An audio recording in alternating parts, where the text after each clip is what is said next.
Hili-hili, tunakapay,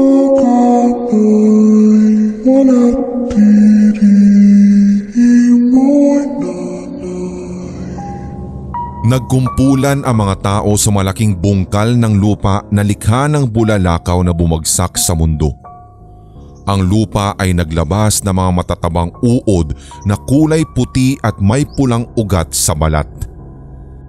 Panay ang kuha ng mga picture at video ng iba sa kakaibang mga nilalang na bumagsak mula sa kalawakan. Ang pet lover na si Marcelo ay naisipang damputin ng isa at inilagay sa dala niyang garapon.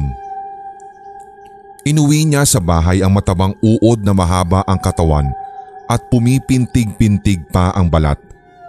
Nilapag niya ito sa kusina para pag-eksperimentuhan. Marami na siyang mga alagang hayop sa bahay. Meron siyang 5 aso, 3 pusa, 4 na palaka, 3 parot, 1 kuneho at 2 ahas na pangbahay.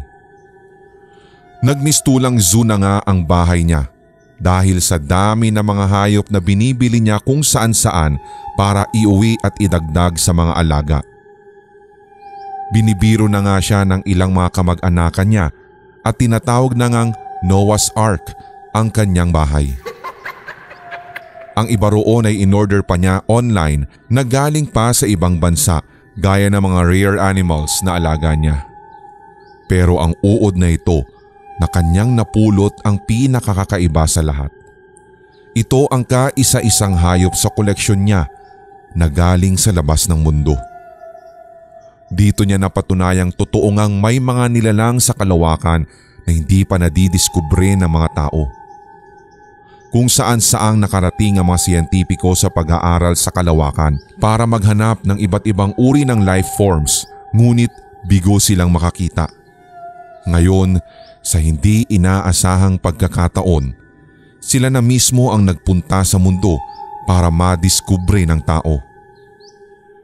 Sa eksperimentong gagawin ni Marcelo, gusto lamang niyang malaman kung hanggang saan ang itatagal ng buhay nito. Ibinabad niya sa kumukulong tubig ang hayop. Sa sobrang init ng tubig na iyon, kahit sinong tao ay malalapnos ang balat oras na mahawakan ito. Mahigit 1 oras na nakababad sa loob ng kumukulong tubig ang hayop habang nakasalang sa kalan. Pagkatapos niyang pakuluan ng tubig ay isinalin niya ito sa malaking planggana at inobserbahan ang hayop.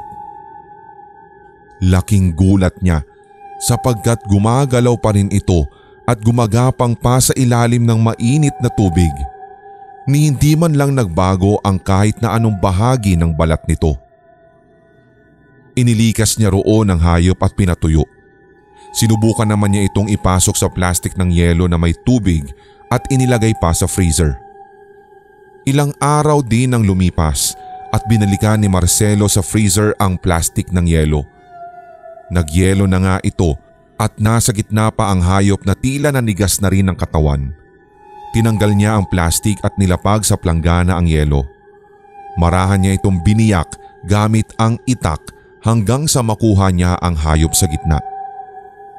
Nang isalin niya ito sa tuyong lababo, gayon na lamang ang pagkagulat niya dahil muling gumalaw ang katawan ng hayop. Patunay na buhay pa ito sa kabila ng ilang araw na pagkakababad sa matinding lamig. Doon ay namangha si Marcelo. Kaya pala nitong mabuhay sa matinding init o lamig. Pero hindi roon nagtatapos ang eksperimento niya. Sinubukan din niya itong ilagay sa maruruming lugar pero nakasurvive pa rin ang hayop. Sinubukan din niya itong ilibing sa lupa pero hindi pa rin nalalagutan ng hininga pagkahukay niya rito. Kung ano-ano na ngang pagpapahirap ang ginawa niya sa hayop, sinubukan na nga niya itong patayin sa magkakaibang paraan. Hinulog, niluto, tinupok sa apoy, hiniwan ng kutsilyo, subalit sa kabila ng lahat ng iyon, nananatili pa ring buhay ang hayop. Oras na naman na. Hilakbo.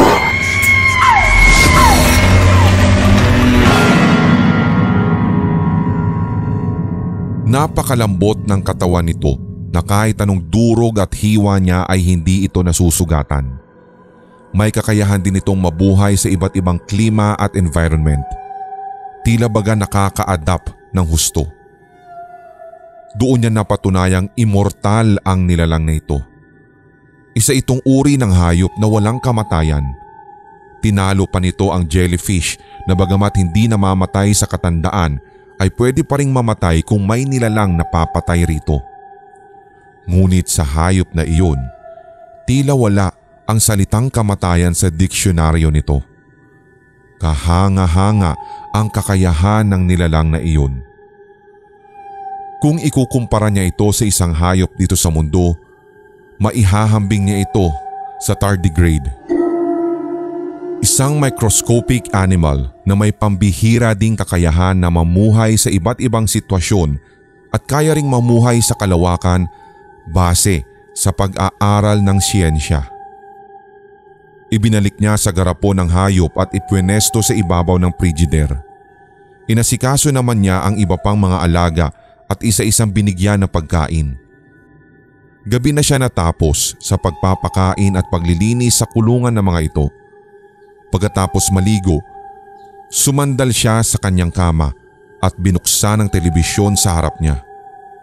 Binisita niya ang profile ng girlfriend na si Irene at pinadala rito ang pictures ng unknown creature na kasamang bumagsak ng bulalakaw sa kanilang lugar. Namangha rito ang babae at nagsabing hindi na raw siya makapaghihintay pang makauwi para makita ito sa personal.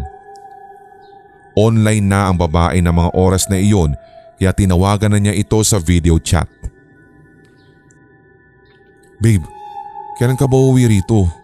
Mga 1 week pa ako, babe. 2 days kasi ang tinagal ng reunion ng batch namin. Tapos dumiretso na rin ako dito sa bahay ng mama ko. Para makita ko na rin mabisita tapos maalagaan ko rin siya. Sige, pakikumustahan lang ako sa kanila ha. Basta't mag-ingat ka lang dyan. Tsaka excited na ako makita yung bagong alaga ko. Grabing creature yun. Hindi mamatay-matay. Oo talaga? Parang nakakatakot namang isipin na galing pala yan sa outer space, no? Napanood ko kaya sa balita last week yung nangyari dyan. Pati nga ako kinilabutan nung nakita ko yun eh.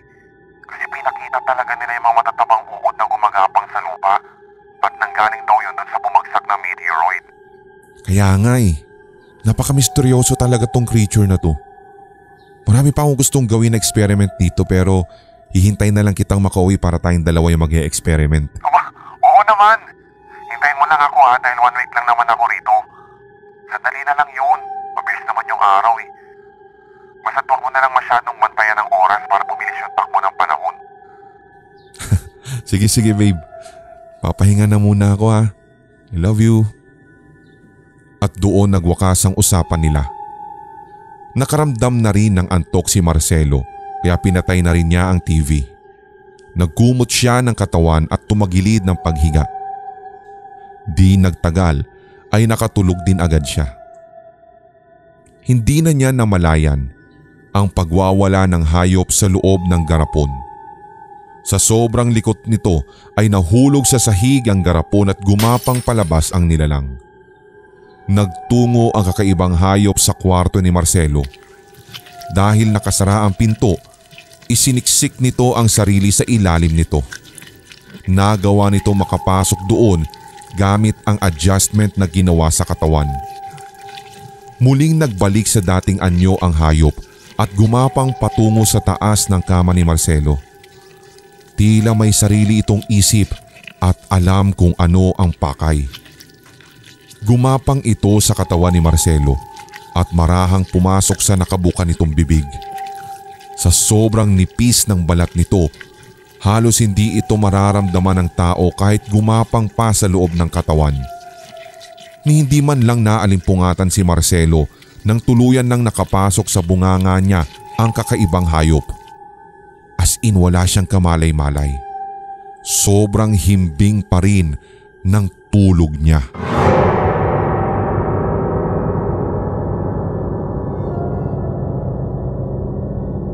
Kinabukasan ay nakaramdam na lang ng sakit ng tiyan si Marcelo. Sinubukan niyang dumumi sa banyo pero wala man lang lumabas. Ilang oras ang itinagal ng pananakit ng tiyan niya. Noong una, pakiramdam niya ay madudumi siya, pero nang magtagal ay parang sumikip naman ang tiyan niya. Para bang busog siya at halos hindi makahinga. Hindi nagtagal, muling nagbago ang pakiramdam niya. May naramdaman siyang tila gumagapang o gumagalaw sa loob ng kanyang tiyan. Sa tuwing gagalaw o tatayo siya ay tila sumisipa ito na nagdudulot ng iritasyon sa kanyang pakiramdam. Napilitan siyang uminom ng gamot sa sakit ng tiyan pero hindi rin naman ito nakatulong. Wala pa rin nagbago sa pakiramdam niya. Hindi na muna naasikaso ni Marcelo ang mga alagang hayop sa bahay. Maghapon siyang nagkulong sa kwarto habang iniinda ang sakit ng tiyan. Biglang tumawag si Irene sa cellphone niya. Agad niya itong sinagot. Hello babe. Oh, nangyari babe? Bakit iba yata ang boses mo ngayon? Medyo masama rin pakiramdam ko eh. Masakit kasi yung tiyan ko ngayon eh. Ay, ganun ba? Sige, magpahinga ka na lang muna at uminom ka ng gamot ha. Kumain ka na ba? Hindi pa nga baby. Parang wala akong gana. Sobrang sakit kasi nung tiyan ko eh. Magpahinga ka na lang muna ha. Pero huwag mong kalilimutang kumain. Kailangan may laman ang tiyan mo kapag umiinom ka ng gamot. Sige babe, sige. Next time na lang ulit ha. Pasensya na muna. May iniinda ako ngayon. Papahinga ko muna to, baka mamaya mawawala na. Sige. Ano ba yan babe? Nag-aalala tuloy ako sa'yo. Pero sige, basta balitaan mo ako ha. Tawag-tawagan mo ako kaya mag-video chat tayo. Sige, I love you.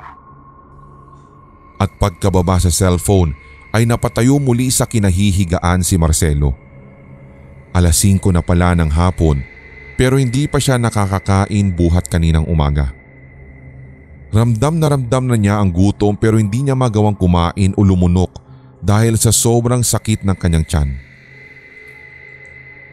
Nang hapong iyon, sinubukan niyang kumain at humigop ng sabaw. Ngunit di nagtagal, isinuka rin niya ang mga ito. Tila ayaw tanggapin ng tiyan niya ang pagkain. Bumalik na lamang siyang muli sa kwarto at inihiga na lang ang nararamdamang kakaiba sa katawan. Kinabukasan, ganun pa rin ang sitwasyon. Hindi pa rin nawawala ang sakit ng kanyang tiyan. Doon na siya nabahala. Muli siyang bumangon at sinubukang kumain ngunit tulad kahapon, isinuka lamang niya ito. Nais nang magpatingin ni Marcelo sa doktor pero natatakot siyang gawin ito. Mahina pa naman ang loob niya pagdating sa doktor. Madinig nga lang niya ang salitang ospital ay nangingimin na ito. Parang hindi niya kayang tanggapin kasi kung ano man ang sasabihin ng doktor o kung ano pa man ang lalabas sa kanyang pagsusuri. Lalo na kapag nalaman niyang malubha na pala ang kanyang sakit. Pinilit na lamang niyang manatili sa bahay kahit iba na ang pakiramdam niya. Unti-unti ay bumabagal na ang kanyang pagkilos, lalong-lalo na ang kanyang paglalakad. Namumutla na rin ang kanyang balat. Sinubukan niyang silipin ang frigidaire para tingnan kung ano ang pwedeng kainin niya roon. Ilang araw na siyang hindi kumakain dahil sa nararamdaman na sakit. Ngunit naalala rin agad niyang baka sumuka na naman siya kapag siya ay kakain. Kahit gutom na pinilit na lang din niyang hindi muli kumain hanggang sa mapalingon siya sa ibabaw ng frigidaire. Nagtaka siya dahil wala na roon yung garapon kung saan nakalagay ang kakaibang hayop. Hinanap niya ito sa mga sulok. Ang nakita na lamang niya ay ang garapon na gumulong sa ilalim ng lababo. Subalit yung hayop na naroroon sa loob ay wala na. Nakatakas.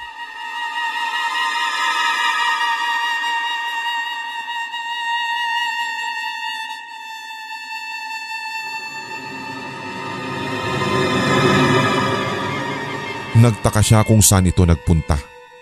Marami pa siyang balak gawing eksperimento. Nahinto naman si Marcelo sa kanyang ginagawa nang may maramdaman sa kanyang katawan. Napalingon siya sa balat at napansin niyang tila pumipintig-pintig ito. Humarap siya sa salamin at pinagmasdan ang sarili. Doon niya nakita ang tila mapupulang ugat na bigla na lamang lumitaw sa kanyang katawan kasabay ng pagpintig ng ilang bahagi ng kanyang balat. Doon na siya kinabahan. Bigla niyang naalala ang nawawalang hayop ngayon na may ganoon ding katangian. Pumipintig-pintig na balat at ang mapupulang mga ugat nito. Gumuhit ang sindak sa anyo ni Marcelo. Ibig sabihin ba nito'y pumasok sa katawan niya ang hayop? Kaya ba ito nawawala dahil nasa loob na ito ng tiyan niya?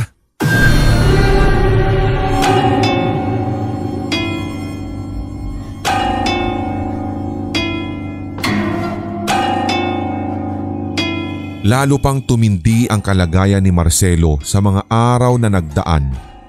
Unti-unti ring nagbago ang kanyang anyo. Bahagyang bumukol at lumobo ang kanyang balat at tinubuan ng malalaking sugat. Naramdaman na rin niya ang unti-unting panghihina. Pakiramdam niya'y hindi na siya magtatagal sa mundo. Napilitan siyang tawagan ng kasintahan sa probinsya at inamin ang tunay na kalagayan. Alalang-alala ang babae nang makita sa video call ang itsura ng nobyong naghihirap ngayon dahil sa hindi maipaliwanag ngunit matinding karamdaman. Babe, umuwi ka na rito. Umuwi ka na rito bago ako mawala. Napaiyak si Irene. Bukas na bukas uwi na ako dyan, babe. Please, huwag kang sumuko ha. Hintayin mo ako bukas ha. Please. Oh, sisiguraduhin kong makakaabot pa ako bukas. Para sa iyo. Bilisan mo. Bilisan mo lang, babe. At dinig hanggang sa labas ng bahay ang hagulgol ni Irene. Please, babe. Huwag kang busy doon, babe ha. Hintayin mo ako bukas. Alam mo namang hindi ko kakayanin kapag nawala ka sa akin eh. Kahit hirap na sa kalagayan ay pinilit pa rin dumilat ni Marcelo at tinipid ang natitira niyang hininga. Kailangan niyang isave ito para makaabot pa hanggang bukas upang makita pa ang pinakamamahal na babae sa buhay niya. Wala na kasi siyang pamilya. Parehong nasa kabilang buhay na ang mga magulang niya. Hindi rin niya kasundo ang mga kamag-anakan sa probinsya. Ang nobyang si Irene na lang talaga ang karamay niya sa buhay. Kailangan pa niyang mabuhay dahil nangako sila sa isa't isa na gagawing enggrande ang kanilang kasal. Bubuo pa ng sariling pamilya. Hindi pa niya kailangang mamatay, subalit bigla na lang namilipit sa sakit ang kanyang tiyan. Halos patiran siya ng hininga sa hindi maipaliwanag na tindi ng sakit nito. Parang pinupunit ang lahat ng laman niya sa loob ng katawan. Napaiyak na lang si Marcelo habang sumisigaw.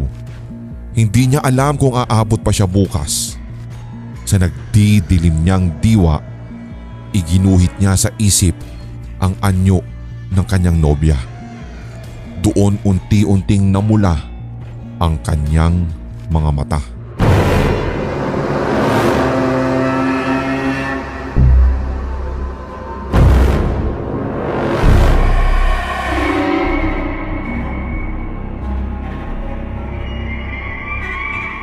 Kinabukasan, hapon na nang makarating si Irene sa bahay ng nobyo. Pagpasok sa loob ay bumungad sa kanya ang magulong paligid na tila ilang linggo nang hindi nalilinis. Nagwawala na rin ang mga alaga nitong hayop dahil sa labis na gutom. Si Marcelo ang unang hinanap ni Irene. Inilapag niya sa lamesa ang pasalubong at umakyat sa kwarto. Pagbukas niya roon, nanlaki ang kanyang mga mata dahil sa nakita. Isang malaking bulas na halimaw ang nasa harapan na niya.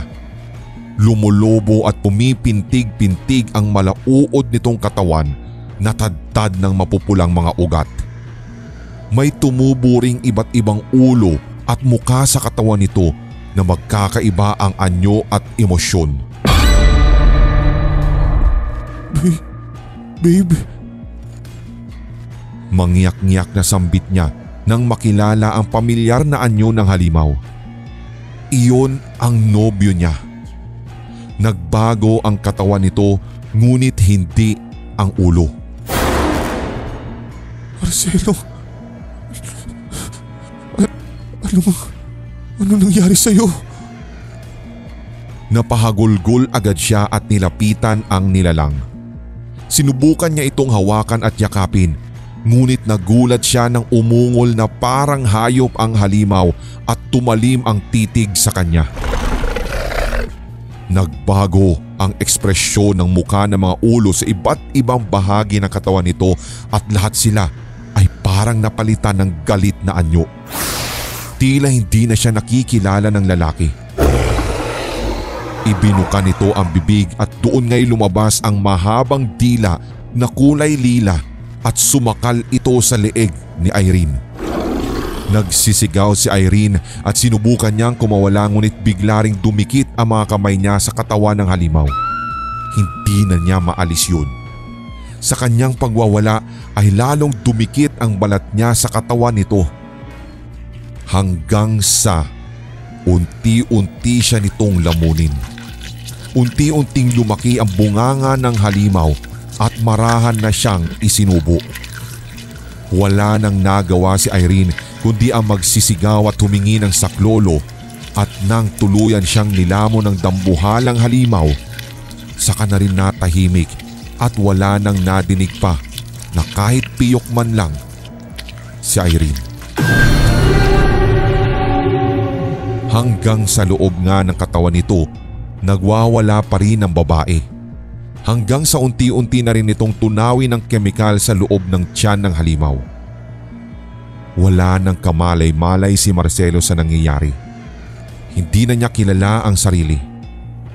Ang alam lang niya ay isa na siyang ganap na halimaw. Isang uri ng nilalang na hindi pa nadidiskubre ng tao. Dahil sa kakaibang hayop na pumasok sa katawan niya, naging tulad na rin siya ng mga nilalang na kalimitan ay sa kalawakan lamang matatagpuan.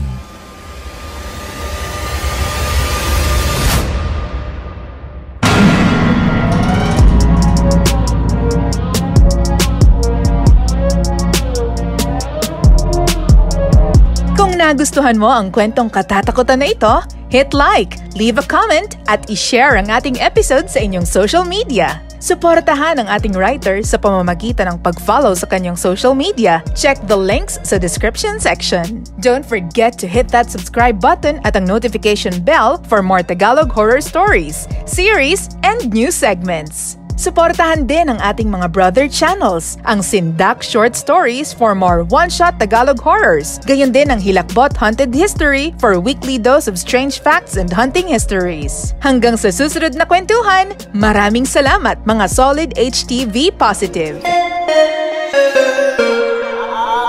Mga Solid HTV Positive, ako po si Red at inaanyayahan ko po kayo na suportahan ng ating bunsong channel, ang Pulang Likido Animated Horror Stories. Subscribe na or else. Ngayong taon, tuloy-tuloy ang ating kwentuhan at unli takutan dito sa Hilakbot Pinoy Horror Stories Radio. Your first 24/7 non-stop Tagalog horror stories Sa YouTube.